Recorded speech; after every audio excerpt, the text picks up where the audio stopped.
Here is the political reality of today, a reality that we just saw yesterday in the election in Kentucky, when Congressman Thomas Massie, somebody who I have very little in common with politically, was defeated by $9 million in contributions from AIPAC and $7 million from Trump mega donors. And what was the great crime that Massie committed that gendered so much super PAC money in opposition to him? Well, he opposed the war in Iran, and so do the vast majority of the American people. He demanded that the Epstein files be opened, which is what the American people have wanted, and he refused. What a crime, what an outrage, to be a rubber stamp for Donald Trump. Foreign entities and super PACs are ruining American democracy. No, dude, that's crazy. That's crazy. No, dude, I hate this guy. How? There's no way. Everybody agrees. Everybody agrees. There's massive corruption in the election system. Nobody disagrees on that. He is the only guy on earth that does not think that elections are corrupt. That's insane. I cannot. He's like, dude, what is wrong with you? You can see it on his face. He's like, dude, you are insane. That is wild. Is he just gonna say, well, the court says money is speech, therefore PACs aren't ruining America? Like, what? That's crazy. Like, you could just say the Israel lobby alone is ruining America. Not even, you don't even have to get to, like, military contractor PACs or, like, left-wing PACs that are ruining America. You don't even have to get to, like, industry PACs, like big industry PACs, like the agricultural lobby PACs. Like, you don't even have to get into all that. Just the Israel lobby. Not even, you could say not even the Jewish lobby, just the Israel lobby is, like, ruining America on its own. So saying PACs are not ruining it, I don't really know what the solution is, because, like, you have to fundraise somehow. But, like, that's crazy. I don't know how you get rid of it, but obviously there's a problem. No way, dude. Are you against Thomas Massie? Yeah, I am. Okay. No, wait. Of course he's against Thomas Massie. He's an Iran war shell. He sat there. He said Iran is the biggest state sponsor of terrorism, and what was the other buzzword? The axis of evil. Iran is the axis of evil.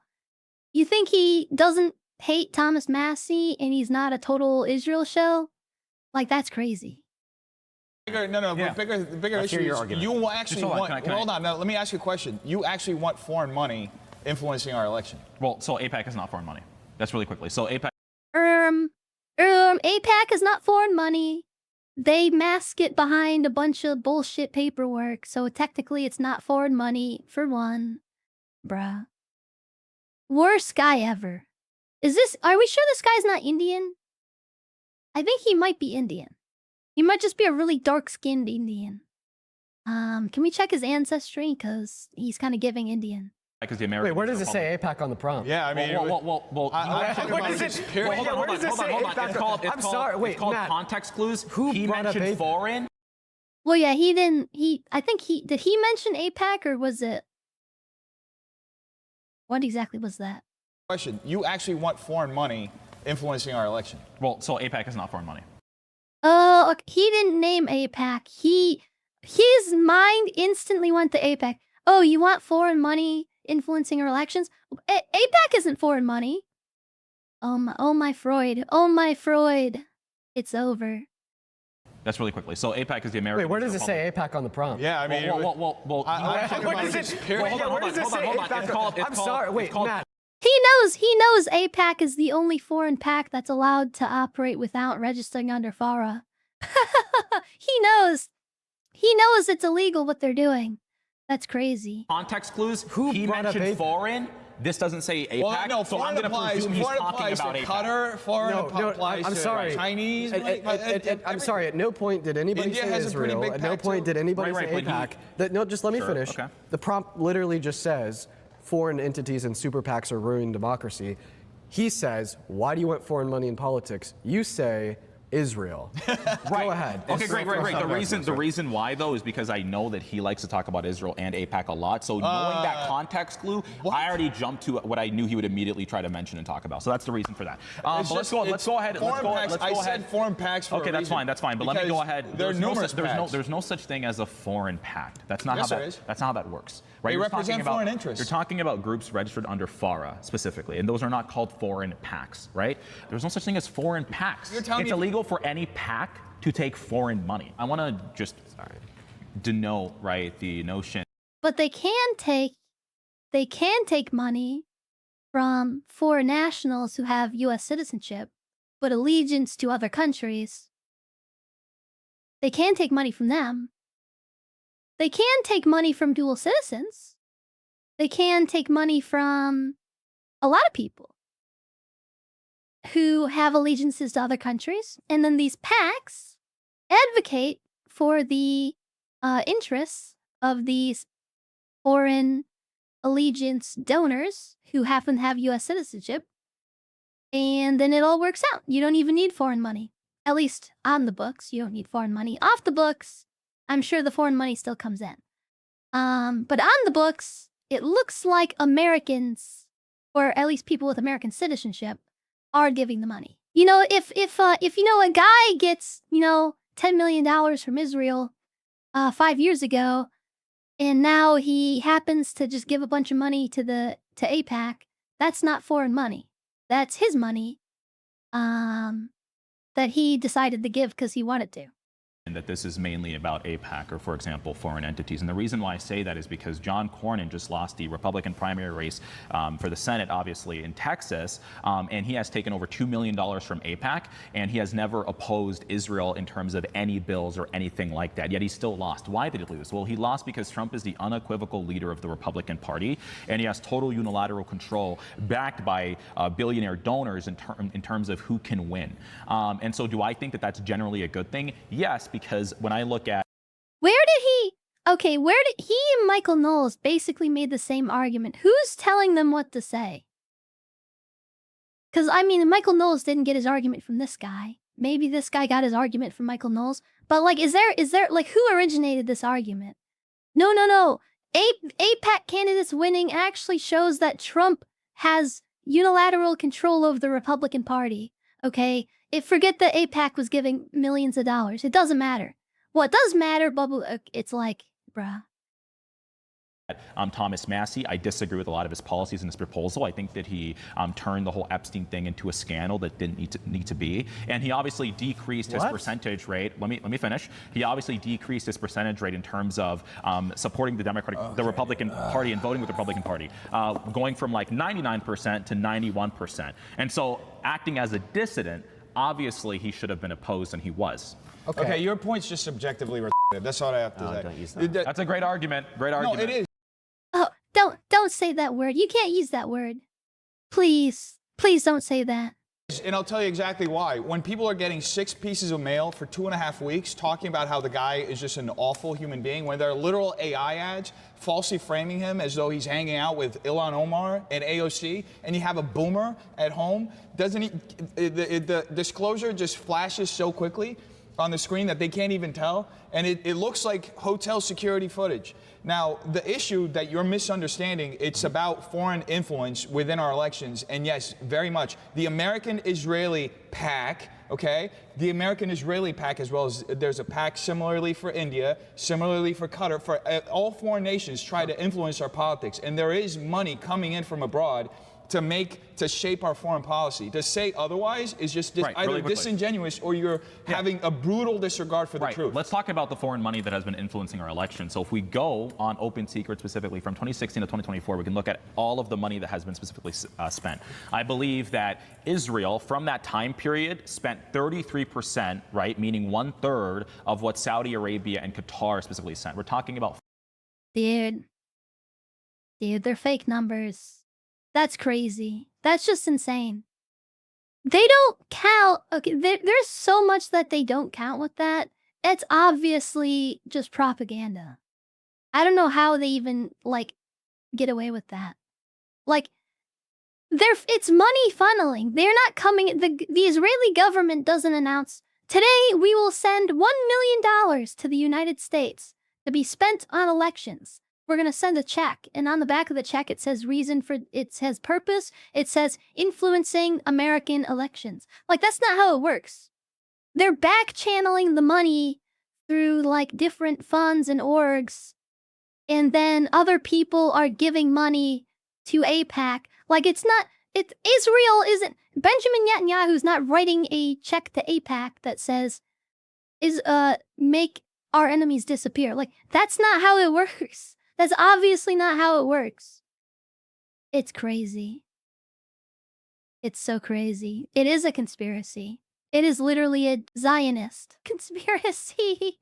Foreign lobbying. I believe they were about around 200, and Saudi Arabia and Qatar combined were over $600 million. And so the fact that Bernie Sanders, let me finish. You're not even arguing. We're talking about foreign influence. Yeah, hey, hold on. Let me finish. Yeah, You're actually giving even more reasons to believe that foreign entities are influencing. But guess what? Hold on. But except that Bernie Sanders mentioned AIPAC.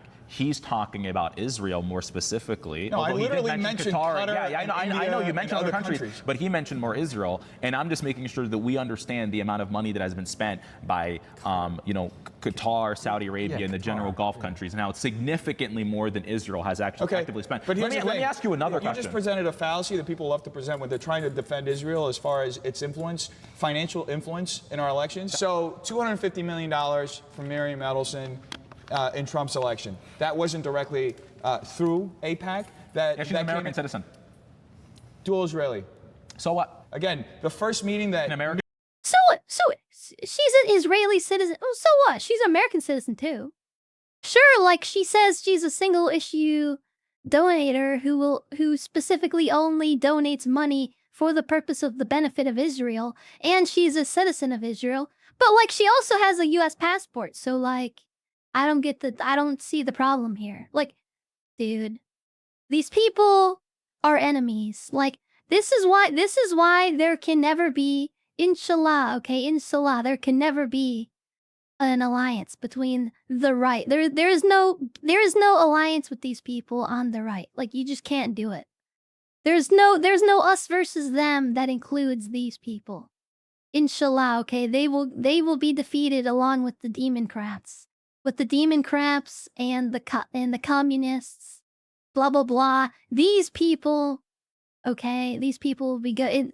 We'll be sharing the cell. They will be sharing the cell with the communists. Okay, Zionist communists sharing a jail cell. Epic handshake. The first meeting that Miriam and Sheldon had in the White House, what were they advocating for? Explain it to me. They can advocate for what they want to advocate for. Right, Miriam Adelson. Right, and the late Sheldon Adelson were both American citizens that obviously had a lot of support. Let me finish. It's like you're talking about dual citizen, not dual Israeli. I'm a triple citizen. I can talk about this shit. I know what I'm talking about. Okay, great. So wait, hold on. You're triple citizen. Yeah. Citizens of what other countries?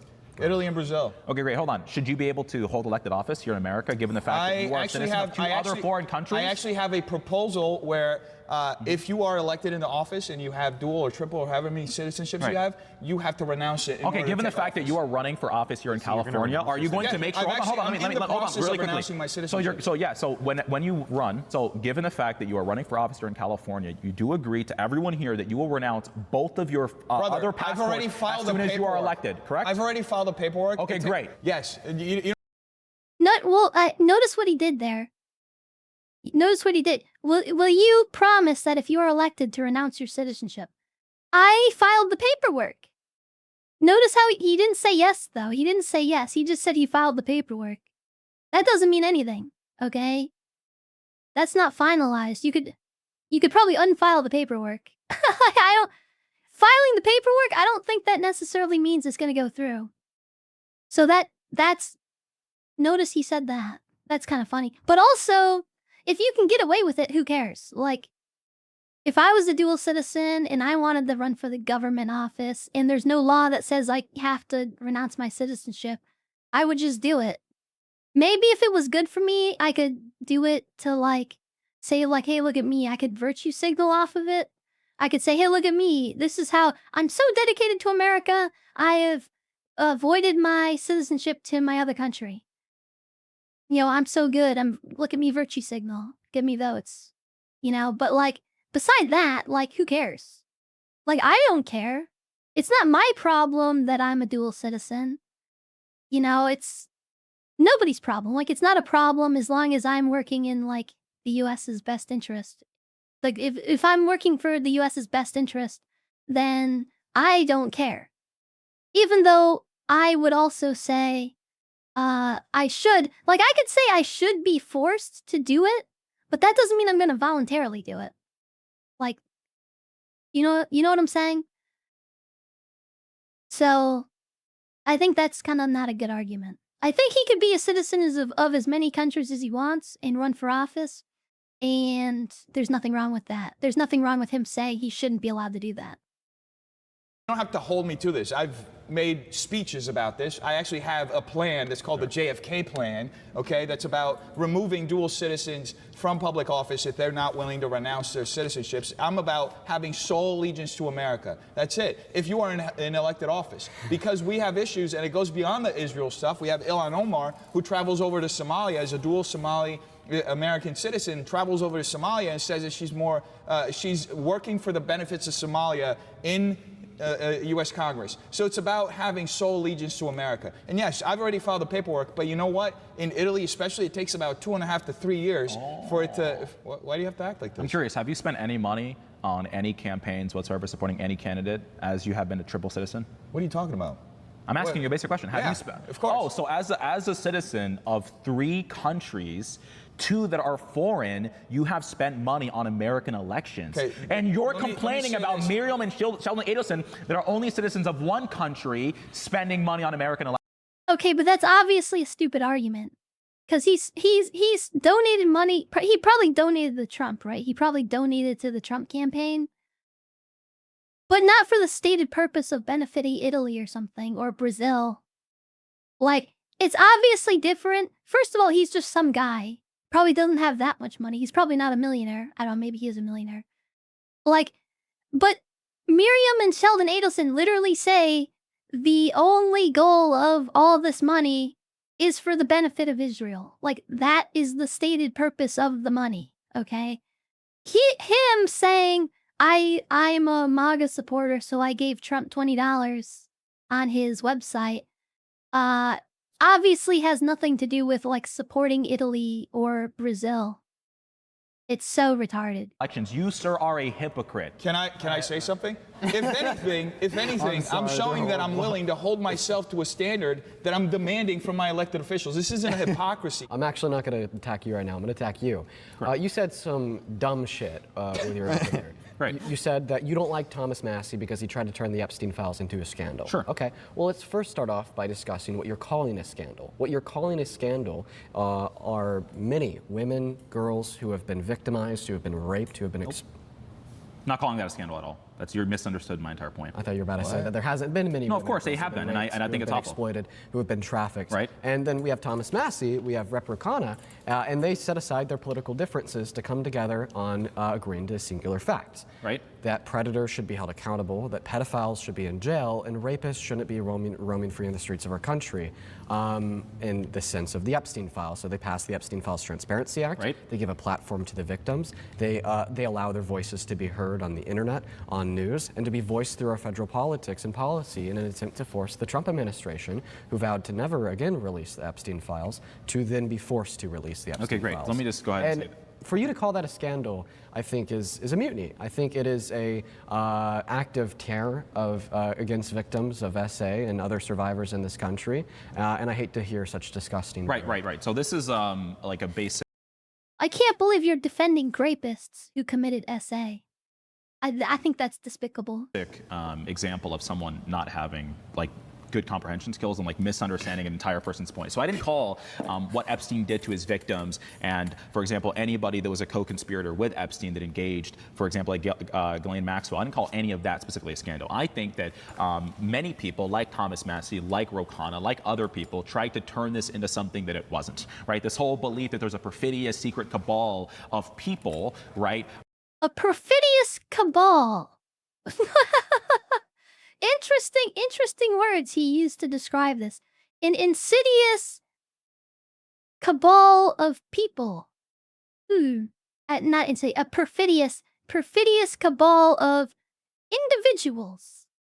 Of individuals with no particular characteristics in common. That's kind of a funny. Yeah, it's like made it into a scandal. Trump made it into a scandal when he said we're not going to release the files. That Trump made it into a scandal. Like he's walking it back. You can hear him walking back. Bro is like running. He is sprinting backward, trying to like fix his statement. I don't know what is he gonna say? Like, well, sure, it's a scandal that it happened, or it's scandalous that it happened, and yeah, they were trying to cover it up, and yeah, all Massie was doing is saying that it shouldn't be covered up and voting against covering it up, but his rhetoric that he was using while doing it was inciting scandal against the people who were already acting scandalously. Like, that's the argument. Like, that is genuinely, that's the only argument you can make, is that his rhetoric was making the scandal more scandalous. Like, that's crazy. Trying to cover up for Epstein and trying to cover their tracks. Yeah, I believe that specifically is a conspiracy theory that has yet to be substantiated. I want to mention something. Then why'd they have Epstein, to pass the bill? let me finish. I'll let you finish. Under the Trump administration specifically, Epstein was prosecuted, right, until he obviously killed himself. And furthermore, over 3.5 million files have Until he obviously killed himself, you know, because we all agree on that.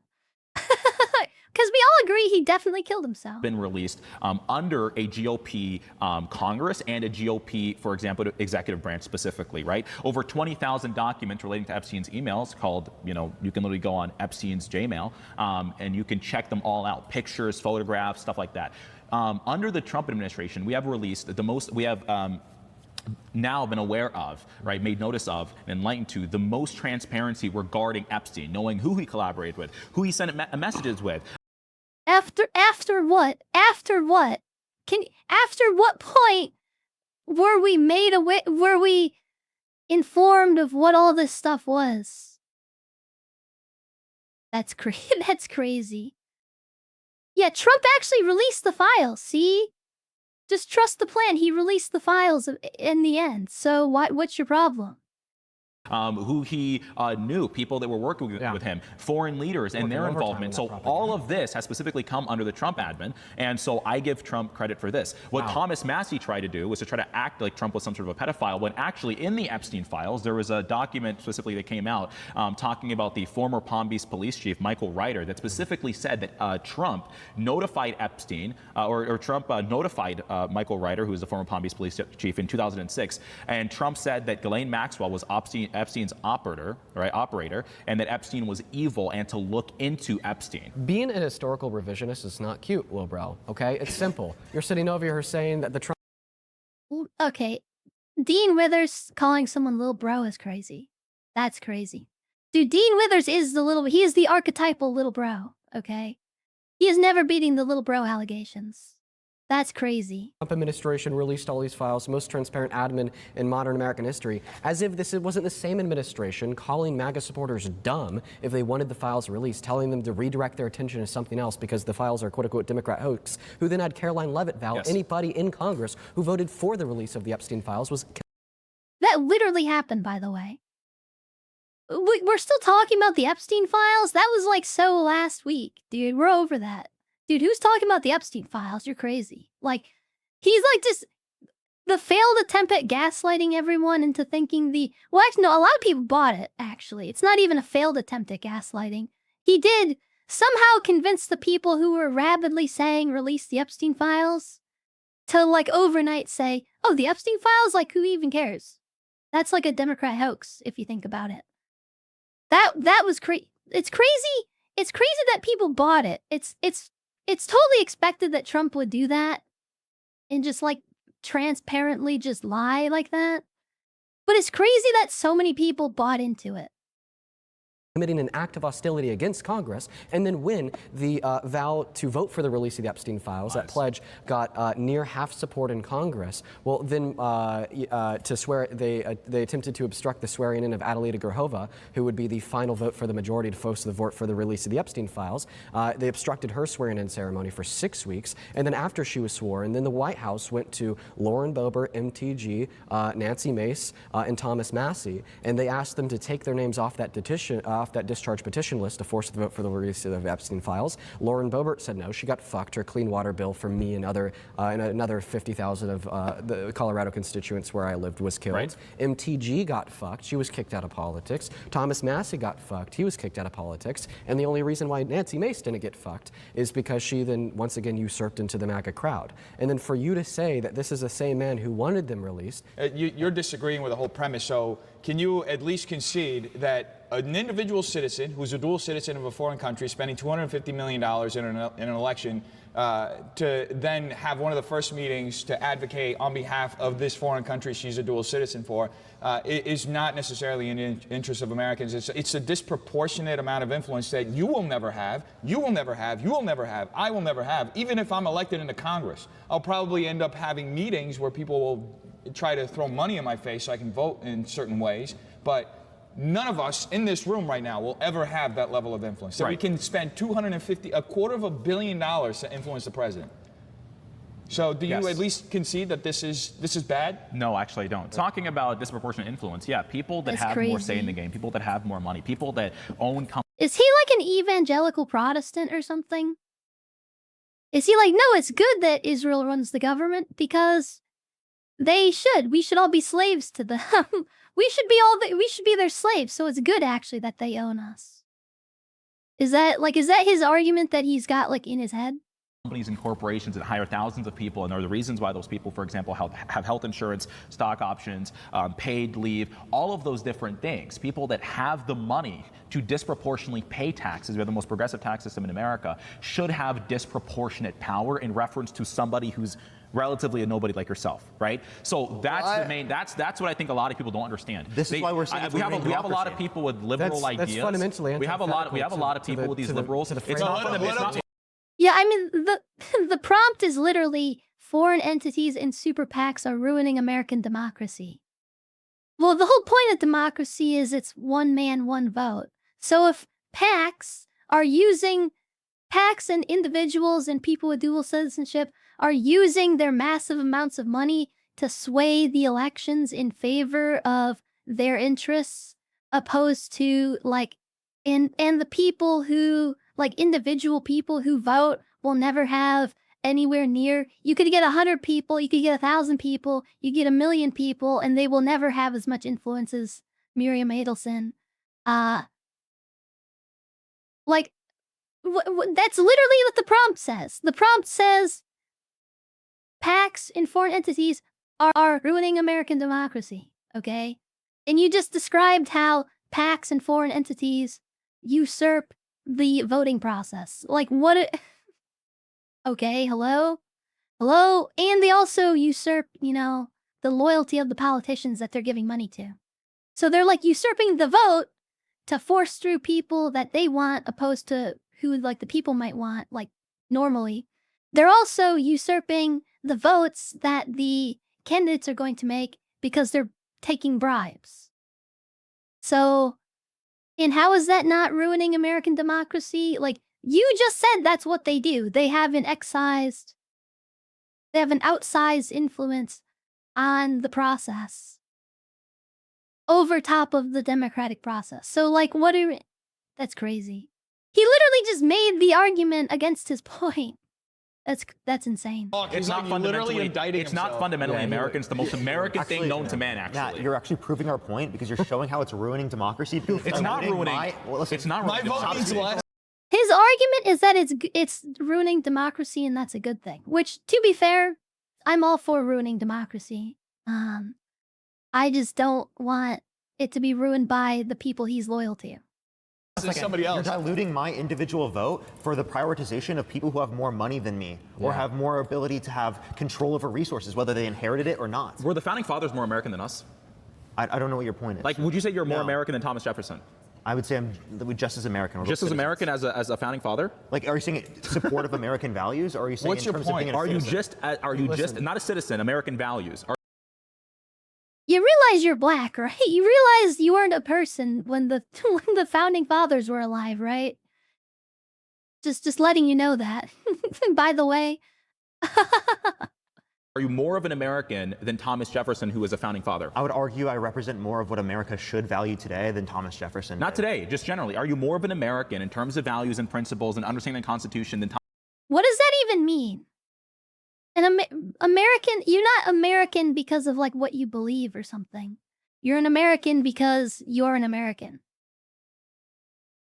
You know, like a woman is not a woman because she believes in being a woman. Like a woman just is a woman, and a man is just a man. And an American is an American, and a foreigner is a foreigner. And what you like believe actually has very little to do with it. So I don't know, like what I don't know. Are you more of an American than Thomas Jefferson? Like, what point is that even supposed? Like, what does that even mean? How is that relevant to anything?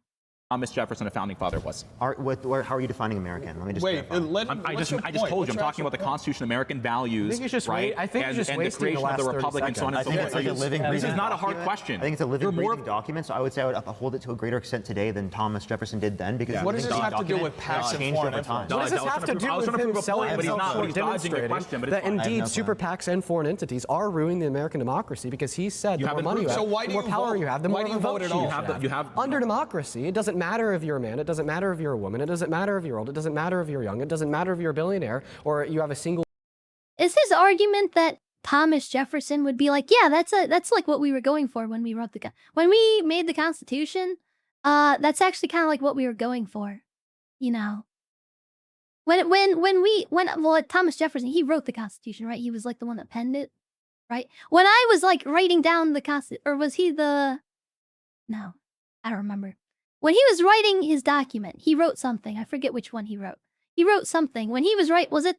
I don't know. When he wrote that, was he thinking like, yeah, actually, if you went back in time and you showed up at his house, and you're like, so, do you think it would be awesome if, I don't know, like a dual citizen of Germany, donated $250 million equivalent for the time, to the government or into elections to force through candidates, with the explicit goal being the benefit of Germany over the America. Do you think that would be like a good thing and like what you're going for with your document? Or do you think maybe that wouldn't be a good thing? And his argument is literally that Thomas Jefferson would be like, yeah, that's awesome, actually. dollar to your name, your vote should matter just as much as the person standing next to you. Hold and on. for you to say otherwise is exactly why these types of things are ruining the American democracy. What is Hold on, democracy? Why do you really even? quickly. No, I want to know. Why do you even vote? Okay, really quickly, can I ask Dina a question about that actually? So, Just get to would my you consider question yourself like politically literate and very much aware of American politics and things that are currently going on? To a Do you consider yourself not an idiot? Do you consider yourself not just like a total room IQ dumb person who knows nothing? Like, what?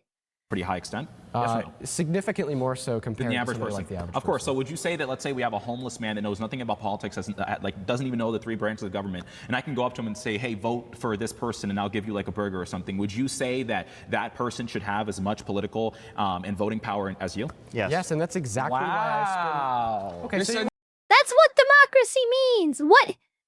He doesn't even know what democracy means. Yes, democracy says that guy should have a vote in what happens. Like that.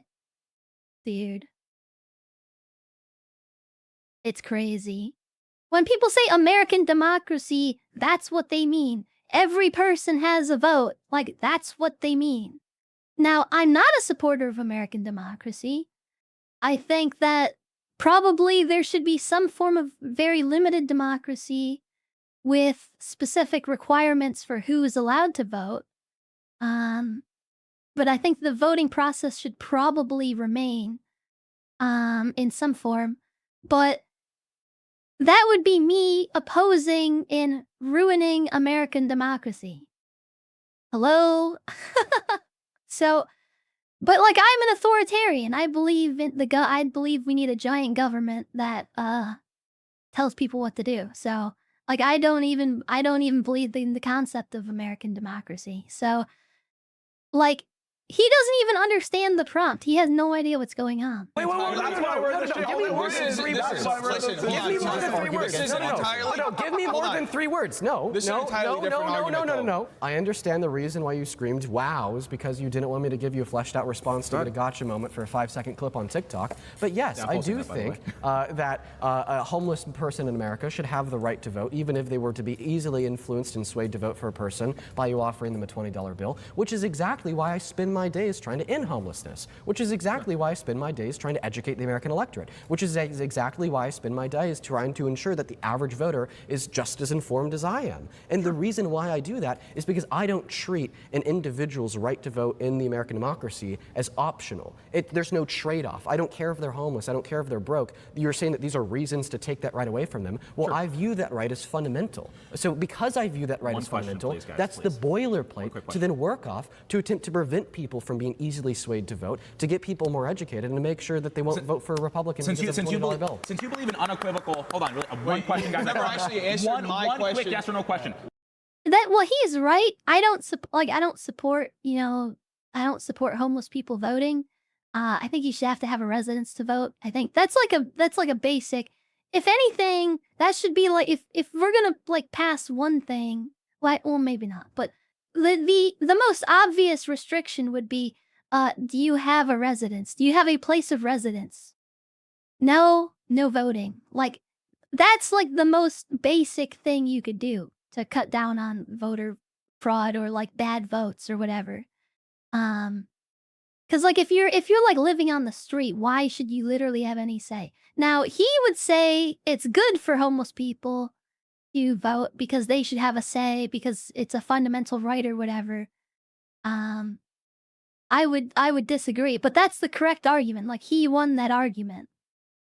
Like in this scenario. Why do you believe it? Since you believe in unequivocal voting power and voting ability for every single American, let me give you a hypothetical because I know you guys love hypotheticals. So if Adolf Hitler, I like how he's getting the last thing to speak. Yeah, he complained about not being able to. Right. Since you believe in unequivocal power for people voting, right, and that anybody, regardless of beliefs or ideology or even intelligence, should be able to vote. If Adolf Hitler were to run for president here in America, right, and the majority of people wanted to vote for him, would you allow people to vote for Adolf Hitler?